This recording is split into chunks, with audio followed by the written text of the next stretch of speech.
Hi everyone, and welcome back to DWWII. I want to say thank you to my subscribers, and those that have been watching. Today I will be sharing the top 5 worst human experiments.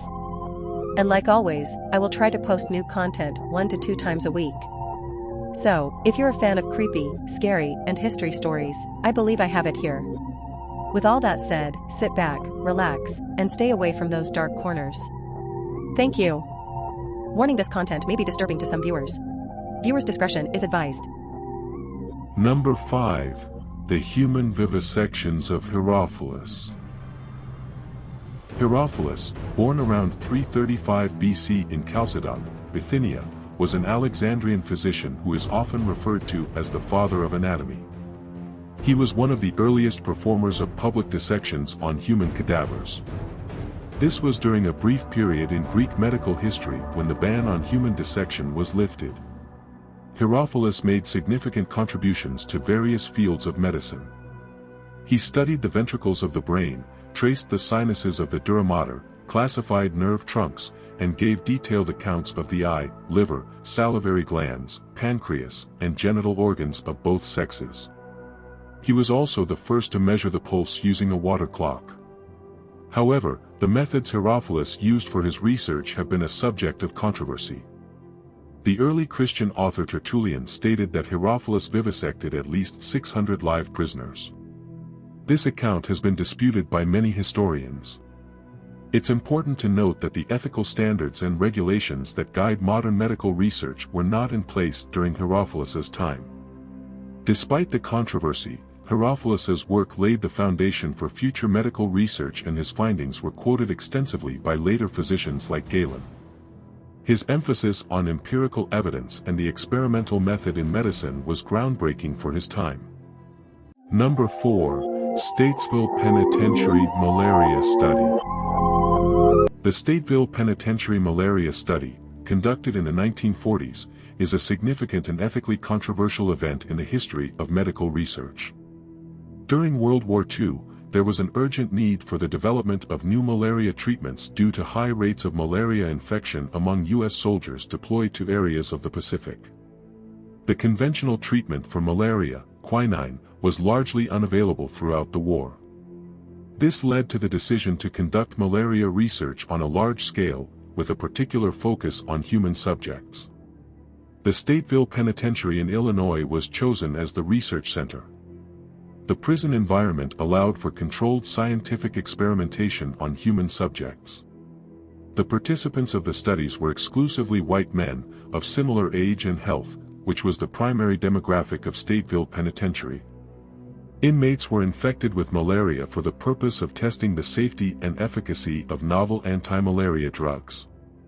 The study was viewed as coercive because it offered shortened sentences to participants. Financial incentives were also provided, typically $25 to $100 for an experimental trial, adjusted for inflation, $460 to $1,860 in 2021, which yielded an exceptionally high availability of subjects willing to participate. The Stateville Penitentiary Malaria Study has been criticized for its ethical implications.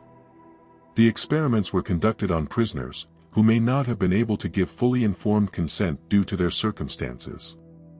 This case study provides a rich context for addressing basic issues of research ethics, including the voluntariness of consent, the justification of risks, and the exploitation of vulnerable subjects. Number 3. The Aversion Project. The Aversion Project was a medical torture program in South Africa led by Aubrey Levin during apartheid. The project targeted homosexual soldiers and conscripts who used drugs in the South African Defence Forces, SADF. The SADF considered homosexuality to be subversive, and those who were homosexual were subject to punishment. The victims were forced to submit to curing their homosexuality. This involved forced therapy, such as compulsion shock therapy, castration, and other forms of therapy, which significantly violated basic human rights. Between 1971 and 1989, victims were submitted to chemical castration and electric aversion treatment meant to cure them of their homosexuality. During the course of the shock therapy, treatment electrodes were strapped to the upper arm with wires, then run through a dial calibrated from 1 to 10, varying the current. Homosexual soldiers were shown black and white pictures of a naked man and were encouraged to fantasize, at which point the person in charge would administer a shock if the soldiers showed any form of sexual response. The voltage was increased throughout the treatment if the soldiers continued to exhibit sexual responses. As a result of these failures, there is also evidence that sexual realignment procedures took place on the people who were unable to be cured. Due to the lack of scientific evidence to prove that these procedures could alter sexuality, they began declining in frequency during the 1970s. In 1995, the South African Medical Association issued a public apology for past wrongdoings. An as-yet unpublished report, called the Aversion Project, commissioned by gay rights groups and South Africa's Medical Research Council, details the extent of the abuses and is expected to form the basis of demands for corrective treatment, and demands that the doctors behind the treatments be held accountable by the medical authorities. Number 2. Unit 731 Experiments. Warning, this is very sick and devastating. This is the worst I have ever read upon. So, if you have a very weak stomach or easily triggered, please skip this one and go to number 1. Hell, the next one is bad as well. I advise you to just stop now. But if you are ready to watch, then continue. Warning. This video and the next video contain content that some may find disturbing. Viewers' discretion is advised. Warning. Warning. Warning. Warning. Unit 731, also known as the Kamo Detachment and the Ishii Unit, was a covert biological and chemical warfare research and development unit of the Imperial Japanese Army during World War II. This sinister unit engaged in lethal human experimentation and the manufacturing of biological weapons. Here are some chilling details about their activities. Unit 731 conducted horrific experiments on thousands of prisoners of war and civilians. Victims were subjected to chemical and biological agents and were vivisected to survey the results. These experiments included disease injections, controlled dehydration, biological weapons testing, hypobaric pressure chamber testing, vivisection, organ harvesting, amputation, and standard weapons testing. The victims, dehumanized and internally referred to as logs, came from different nationalities, with the majority being Chinese and a significant minority being Russian. Babies born from the systemic or perpetrated by the staff inside the compound were also victims. In the biological weapons production, Unit 731 produced biological weapons that were used in areas of China not occupied by Japanese forces. These areas included Chinese cities and towns, water sources, and fields. Estimates of those killed by Unit 731 and its related programs range up to 500,000 people, and none of the inmates survived. In the final moments of the war, all prisoners were killed to conceal evidence.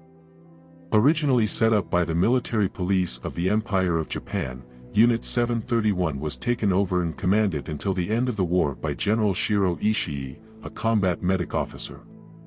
The facility itself was built in 1935 as a replacement for the Zonma Fortress, a prison and experimentation camp. These atrocities committed by Unit 731 rank among the most horrifying war crimes ever committed, and yet they went virtually unpunished. The suffering endured by the victims remains the dark chapter in human history. Before we continue, if you don't mind, please don't forget to like and share. And if you haven't done so already, don't forget to subscribe to my channel so you will never miss any of my newly uploaded videos. Thanks. And let's continue. Number 1. Surgical experiments. The history of surgical experiments on enslaved people is indeed horrifying and deeply unsettling. One of the most notorious figures in this context is Dr. James Marion Sims, often referred to as the father of modern. Sims conducted numerous surgical experiments on enslaved black women without anesthesia. His research led to the development of pioneering tools and surgical techniques related to women's reproductive health. However, his methods have been widely criticized due to the ethical implications. Sims invented the vaginal speculum, a tool used for dilation and examination, and pioneered a surgical technique to repair vesicovaginal fistula. This was a common 19th-century complication of childbirth, where a tear between the uterus and bladder caused constant pain and urine leakage. Critics argue that Sims cared more about the experiments than providing therapeutic treatment, causing untold suffering by operating under the racist notion that black people did not feel pain. It's also important to note that consent from the enslaved women was not considered, only the consent from their owners, who had a financial interest in their recovery, was required. After practicing his methods on black women, Sims moved to New York City to open a women's hospital in the 1850s. There, he started treating white women, but with anesthesia. This stark contrast in treatment further highlights the ethical issues surrounding his work. This dark chapter in medical history serves as a reminder of the importance of ethical considerations in medical research and treatment. It also underscores the need for acknowledging and addressing racial disparities in healthcare. The suffering endured by these enslaved women should not be forgotten. Their stories are a testament to the resilience of the human spirit and a call to ensure that such atrocities are never repeated. Thanks for watching.